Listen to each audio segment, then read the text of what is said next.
A house is made of wood and stone, but only love can make a home. Welcome to the RepcoLite Home Improvement Show, helping you make your home into one you'll love even more. On News Radio Wood 1300 and 106.9 FM. Well, good morning, everybody. Happy Saturday, Haley. Happy Saturday, Dan. Happy Saturday to you. To you also. What, is that a dumb way to say it? Is that what you're getting at? The way you're laughing at me? Pointing a finger? Never. I have a fragile ego. Paper thin skin. Yeah. Anyway, yeah. Do you have big plans for today?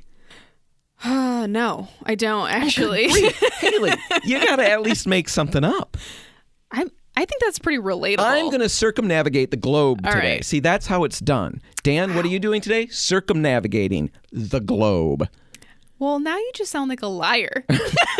But at least I'm interesting. People would want to hang out with me just to find out what I'm going to say next. Fair enough. And then discount it. Well, what do we got on the show? We've got a lot of stuff to cram into what feels like a small amount of time, a short amount of time. I kind of want to get moving on this first one because... Well, we got to still tell everybody what's coming up on the rest so that they'll hang out. Okay. Well, actually, let's just forget that. We've got too much stuff. Haley's going to regale us with conversation about recycling. Yeah, recycling the right way.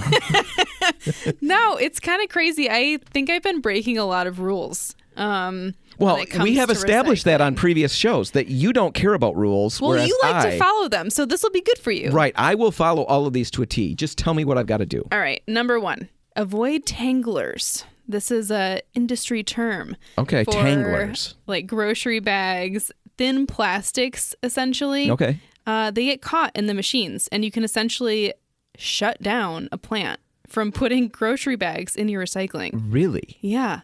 Like it sabotage. Just nags up. Well, we would never do that on purpose. This is an accidental act. And have you ever done this? Yeah. Okay, you have. Yeah. You've shut down plants? I mean, I must have, because... See, you're getting there. That's kind of what I was talking about at the beginning. What are you doing this weekend? Shutting down a recycling plant. You've done it. So you avoid that by not putting these bags, all of these thin plastics in your recycling. You deal with them by compiling them and then bringing them to supermarkets, grocery stores, and things like that. Usually they will have receptacles that will... in front. Yeah, allow you to recycle all of these items, not just the grocery bags. Yeah, sandwich bags, cereal bags, any of the thin plastics that we wrap stuff in. Yeah, so you could probably find that information out on the store's website, or you could give them a call if they've got those things. Don't put those items in your recycle bin. Haul them back to the grocery store. Exactly. Another good one, nothing smaller than a credit card should go in the recycling. So bottle caps, coffee pods, plastic cutlery. What is a coffee pod? Like if someone has a Keurig. Oh, a Keurig. You know, those things. Yeah, the cool people have the Keurigs. Well, we're cool people and we don't have Keurigs, so that can't be true. Oh, yeah, that's not true at all. Maybe the cool people don't have Keurigs. Well, those can also jam the machines, so again... What are these machines made of? They can't get through this stuff? No, they really can't. It's a big deal. Bottle caps are... kind of terrible because people will just throw them in on their own and not put them back on the bottle. Putting them back on the bottle is okay? Yes, they can be on the bottle. They just can't be loose. Anything smaller than that credit card size is where the issues come into play. And bottle caps are the biggest culprit. Now, what about, I know when we had milk cartons that we would send back, we would always crush those flat. Is that just something that Mom had us do because it was busy work? No, it was really smart, That's actually. a good thing to do. What happens if the cap is on with a normal bottle, it goes through the machine, it gets crushed, and then it shoots off the bottle cap. Oh, I bet that's scary. Yeah, probably, right? You probably put an eye out with one of those. So it's really nice of you to crush it before you put the cap back on. All right, but keep the caps on. That's all good. What do you got next? The biggest problem next is food waste. So everything that goes into the recycling bin has to be empty, clean, and dry. Paper is super easy to recycle, but if it's contaminated with food waste, especially grease, it causes holes in the final recycled paper product. So they'll really just get rid of trucks of recycling if the contamination is that serious. Like just completely toss it. Right. So it doesn't get recycled at all. It's infected the paper goods so much. So it's important to make sure that we're actually emptying things completely, clean. I'm an infector. I think I am too, because I didn't realize that I should like shake things out so thoroughly after I rinse them. So I've been throwing them into the recycling with kind of a little bit of standing water at the bottom of the bottle. Good. Not shake that out.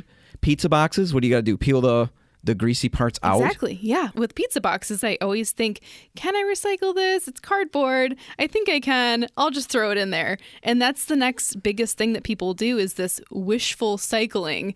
We hope that it can be recycled, so we throw it in there without really knowing if it's going to be accepted or rejected. So how do we figure that out? Well, there's sites that we're going to link to in the show notes that'll tell you exactly what you can and cannot recycle in our area.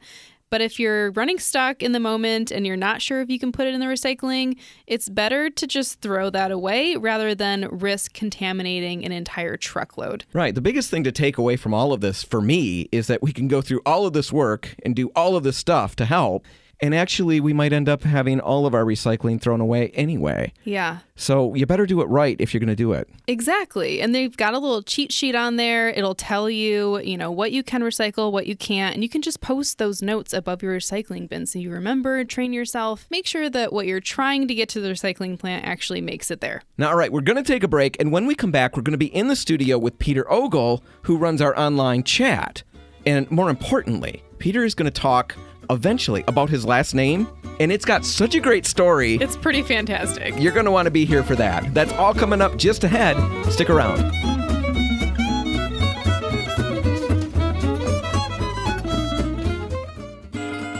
Helping you turn your house into your dream home. This is the RepcoLite Home Improvement Show, presented by Benjamin Moore on News Radio Wood 1300 and 106.9 FM.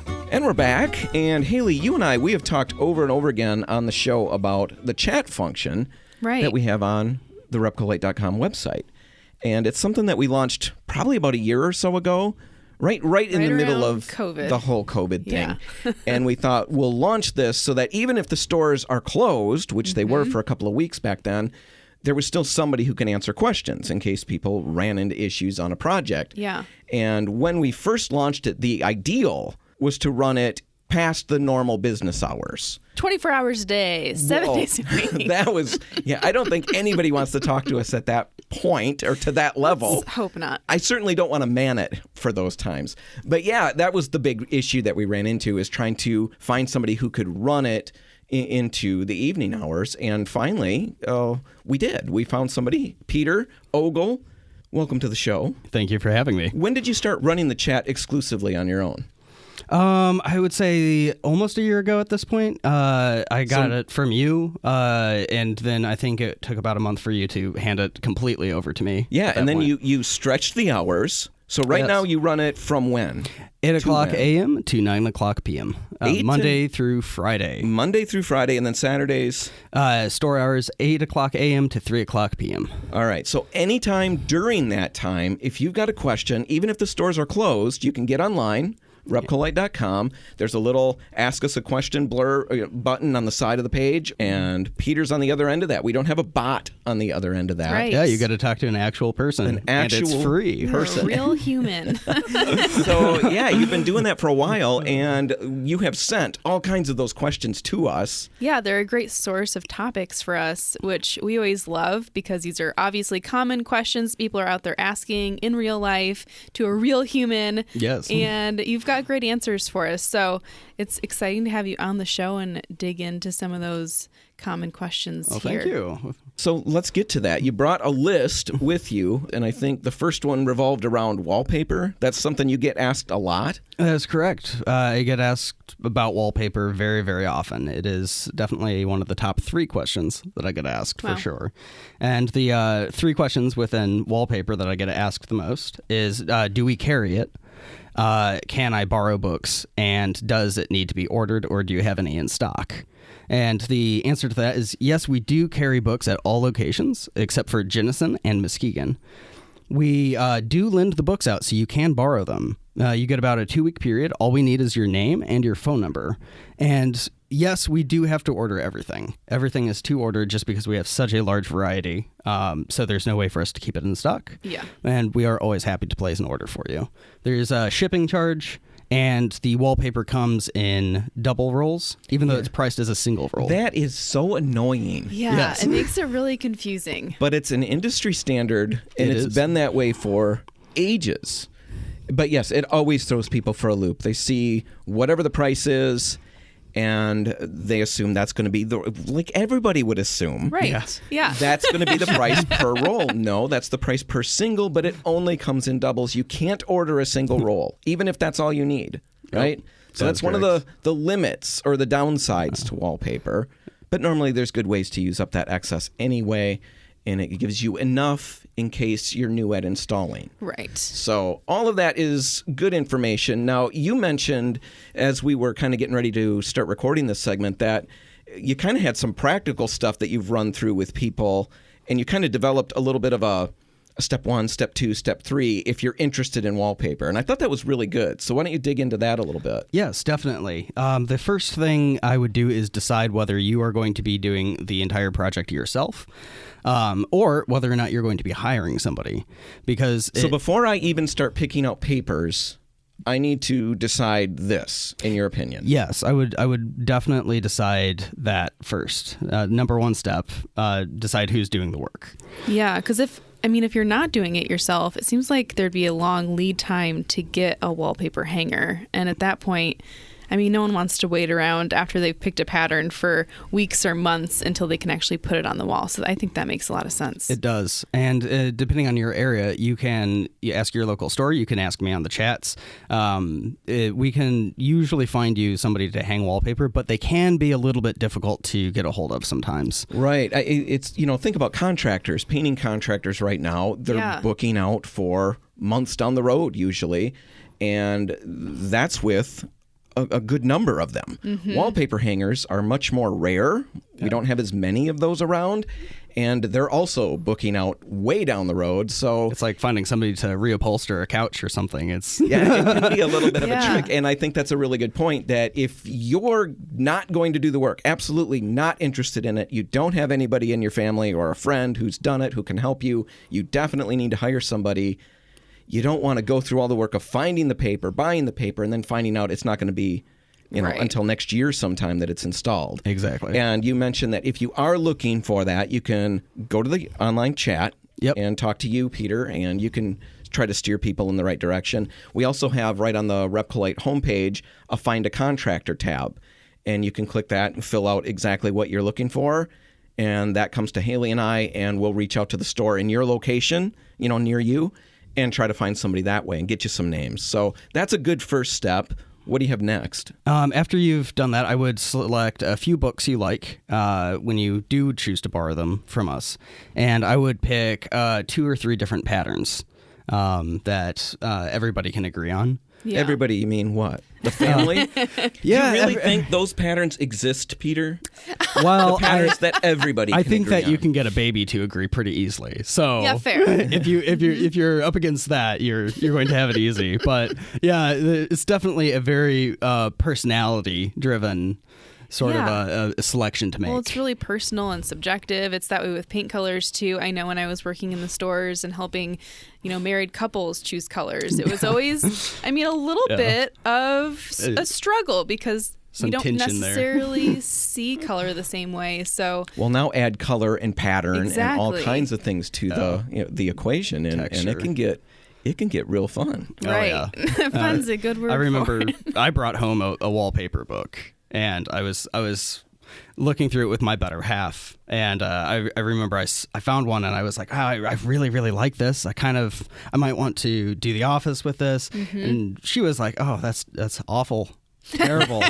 And I was like, oh, okay. Well, we turn the page, and I see this hideous pattern. I just can't stand it. And she looks at it and she goes, oh, that is gorgeous. The answer. Yeah, I shut the book. Nope. I've seen this. What'd you end up doing? Painting? Yes. Yeah. Yes, we painted The Office. It can be a little bit of a struggle. And so, it's a really good idea to take a number of books home and work through that with people in the house. And, everybody's got to give a little bit. Yes. Right. Peter's here for counseling if you want to get online and send him pictures because we can do that, right? Yes, that is a great benefit. That has allowed me to help people out on many, many occasions. A picture is worth 1,000 words. Yeah, no kidding. So if you don't want to type 1,000 words, send me a picture. Yeah. So you can help maybe with some of that, but it's a good starting point for people to go into it with the idea that you're going to have to negotiate and compromise a little bit if you're working to please a larger group. Yes. Right. So what's next? Well, after you've selected a couple of patterns, then you're ready to place the order. But the reason I say at least a couple of patterns is sometimes wallpaper, and this is industry-wide, they're out of stock or out of print. They've discontinued that particular pattern. And if you only had that one pattern, then you're kind of out of luck. Right. All your eggs in one basket. Yes, exactly. Right. So now we're not talking about a book that's necessarily been discontinued. We're talking about a pattern within a book. Yes. That's been discontinued. Because normally a discontinued book we'd pull from the shelves. Correct. And we get a notification about that. So most of the time the stores are pretty good about going right over there. It's really easy to do. But if there's only one pattern in the book, well, we don't get notifications about that. You find out when you go to order it. Right. So you go on the website or you go call them over the phone, and it's not until you get to the last step that they're like, oh, by the way, we don't have it.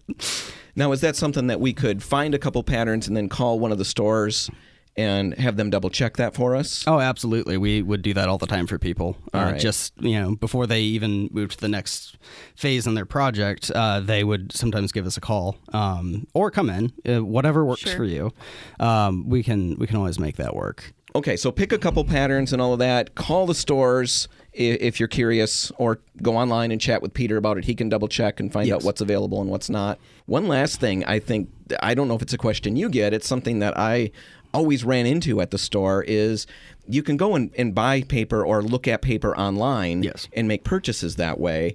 I ran into a couple issues, personally, where I was helping somebody who absolutely detested. They loved it online, but when they literally saw the paper, when they bought it and it came to them, they hated it. Yeah. I mean, do you run into that? Is that something you see? Constantly. That makes a lot of sense. Yeah, well, you look online and you will get a picture. And when you look at that picture, you might go, wow, this is really pretty. I like this color. It looks absolutely gorgeous. And it's affordable. And you go into the store and you open up the book. And you've done the wise thing and you've decided to double check it before you buy it. And you see that it's this horrible digital print and it's pixely and that red is actually a pink and the texture you imagined is actually, it's just a flat piece of paper. And then you flip the page and a few pages later, that pattern you thought you would absolutely dislike, from the same website, you see in person and it's full of texture, the colors are good, the print looks amazing, and you realize this is actually the pattern I want in my room. And then you'll find out it's discontinued. Yes. But you have a backup. No, but that is really good advice. And we see that with paint colors all the time, too. You should never choose your paint colors from an image that you see online.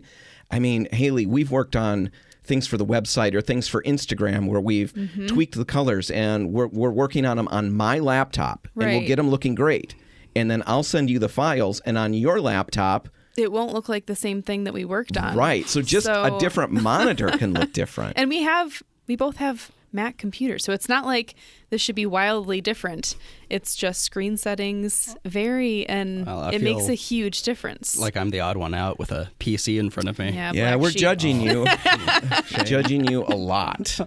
Anyway, that's all good advice. Peter, we're going to take a break. You've got a couple more common questions that we're going to dig into, but we're going to have to do that on the other side of the break. Can you wait with us? I certainly can. That is the right answer.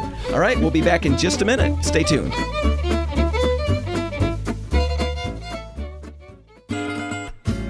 If you want to take your DIY skills up a rung, the RepcoLite Home Improvement Show is here to give you a boost on News Radio Wood 1300 and 106.9 FM. And we're back, and I am in the studio with Haley Johnson. Hello, Dan. And Peter Ogle. Hi. Where does your last name come from? What? Northumbria. All right. Yeah, very, very specific last name there. It was actually supposedly the story I got is that it was from Ogle, and it was actually this hill where my ancestors had a kingdom that they were chased off by a bigger, cooler king, and that's actually how my bloodline wound up in America. I love this. So they had a kingdom, yes, but they were driven off by a cooler king. Yeah, we did not fight that you battle even very had the hard. High ground. Yeah, no, for What shame. happened? I think that's why I'm sitting here with a PC and you two have MacBooks.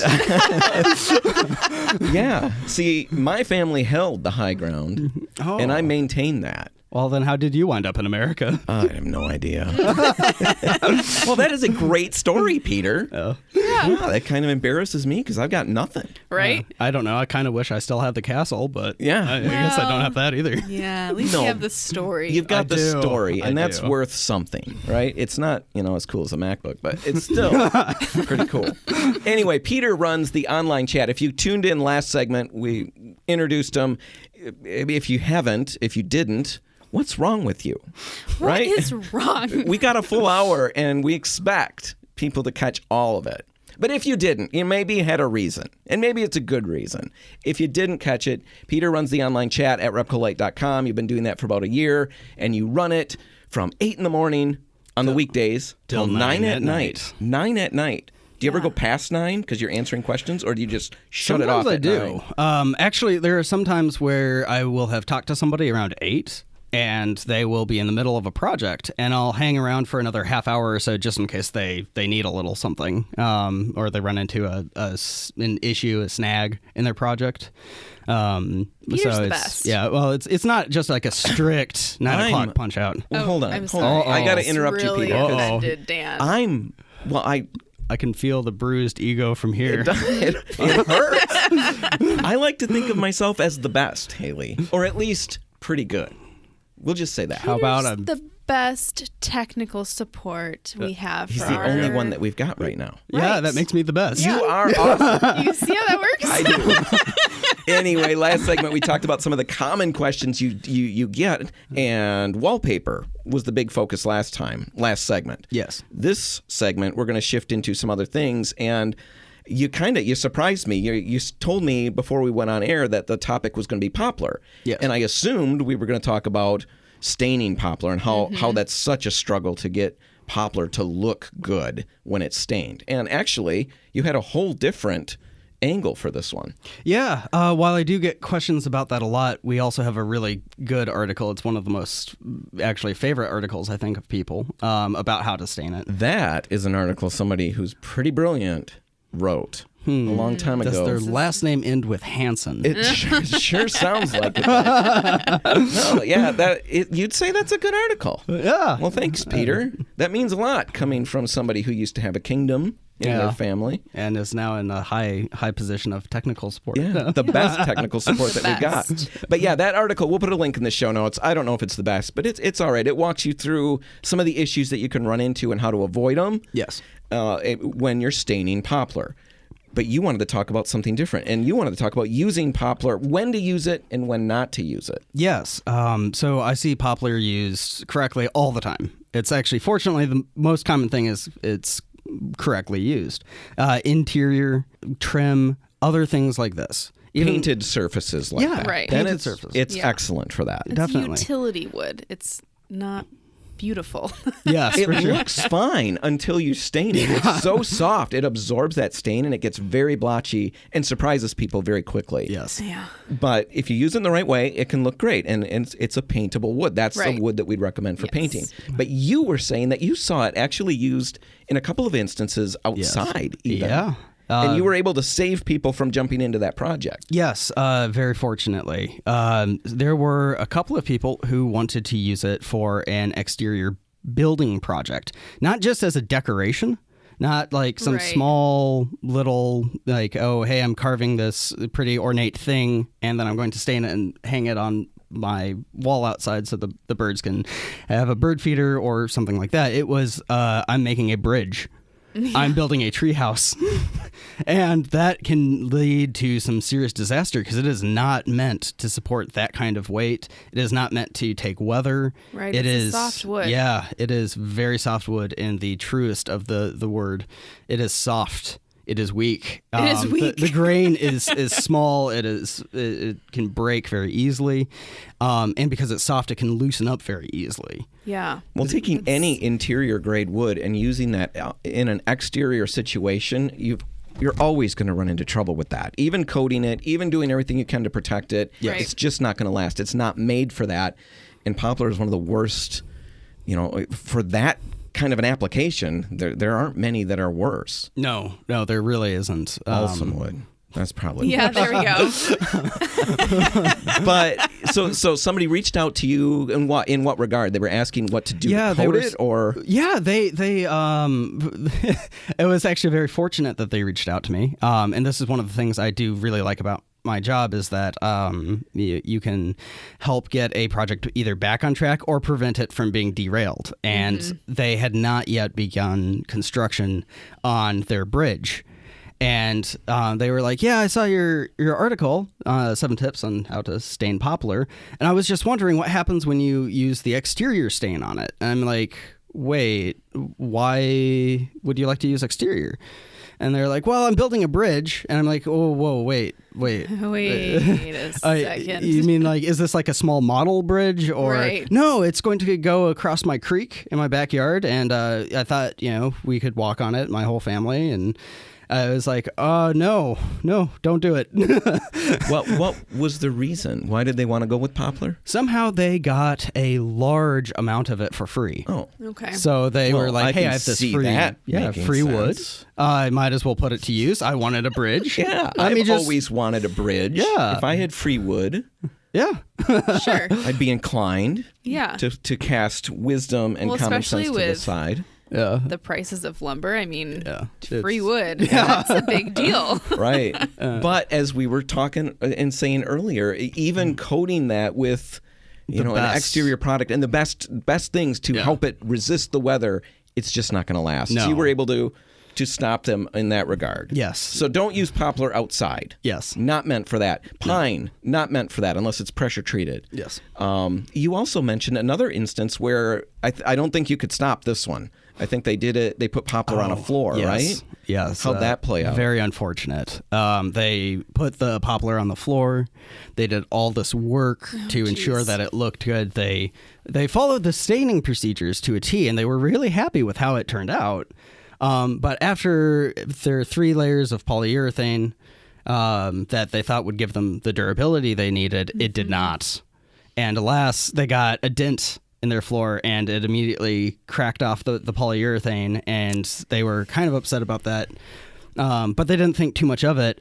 And within the month, they had 12 more of those, and their floor was a disaster. Where? What floor? What room? Oh, I'm not sure. I think it might have been a mud room or something. That's it was a while back, but it definitely does not take abuse. No, I'm sure that's not a common question that you run into, that people put this on a floor. No, it's not. But you do run into lots of questions about poplar. Yes. Yeah, most of the time people will just go to the store and they'll buy wood flooring, right? And that they can just click together. But this person, I actually think it was a similar story where they actually received poplar for free, and they were like, I can do my small room. Sure. With this because it was free and they're nicely cut. And poplar oftentimes comes very nicely cut. Yeah, and it's real smooth. Yeah. I mean, and so I think the thinking there was I can coat it and make it look nice, and it will be one more thing I don't have to pay additional money for. Sure. Right. Yeah, the big thing with poplar is use it for where, like you're saying, use it where it's meant to be used. One of the biggest things I always saw, and that was years back in the store, cherry kitchens were hugely popular, cabinets and everything, but it was expensive. And so people would get poplar, which actually, graining-wise, can look similar, unstained. It can look almost like cherry, but it's way less expensive. And so people would buy that, and then we would get them in the store, and they'd say, I just need this piece to look like this cabinet. And that's a small request. Right. Don't use poplar where it's just not going to succeed or do very well. And it will look great when it's painted, not going to look great stained. It's definitely too soft for floors. It's definitely not an exterior grade wood. Very interesting situations there, Peter. The last thing that you had You only have a few minutes. What was the last one? The last one is the question of the century. Do we take... Wait a minute. So I just told you have 2 minutes. Make it brief. And you lead with, this is the question of the century. Yes, but I assure you... Accomplished in 2 minutes by Peter Ogle. Go. I assure you it's short. Do we take recycled paint? Yes, we take water-based paints. It costs $3 per container and must be in its original container so that we can sort it out.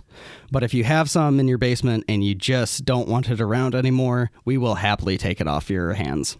Yeah, very good. You did it, Peter. You crammed the question of the century into probably about 30 seconds. Impressive work. This is why you're on a chat. Oh, thank you. Keep it short and keep it sweet. Economy of words.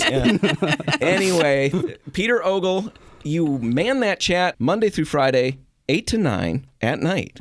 Yes. 8 in the morning till 9 at night. Correct. Saturdays, 8 to 3. Anybody out there, if you have questions about anything, right? I mean, before you jump in and buy a bunch of wood that you're not sure is right for your project, if you're trying to figure out if the wallpaper pattern that you picked is going to be available or discontinued, or really anything else, you can help them with that, right? All sorts of questions. Yeah, find it online at RepcoLite.com. Peter, thanks for being here. Thank you for having me. All right, we're going to take a break, and when we're back, we're going to be talking about yards and how to keep yours looking great. Great. Did you hear that, Haley? Yeah, Did you hear that, Peter? I certainly did. That's why my family lost its kingdom. We'll be talking about how to keep your lard looking great. Lard. I like to lather my baby oil on my lard. It looks pretty shiny in the sun. We'll help you keep your yard looking great. That's what I'm trying to say all summer long. That's coming up just ahead. Stick around.